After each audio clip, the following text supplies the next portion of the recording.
देखिए शाम के मैं खाना बना रही हूँ। देखिए कढ़ाई है, मसाला,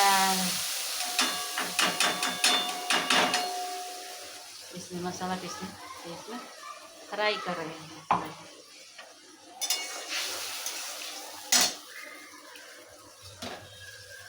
ये है चोखा, इसमें डाल के फ्राई करेंगे। तभी हमारा मसाला थोड़ा भूनने में टाइम लगेगा।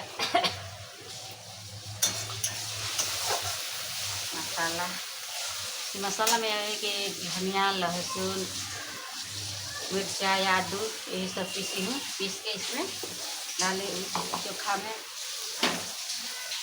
चोखा फ्राई हो जाएगा, कितना अच्छा लगेगा, चटपटा।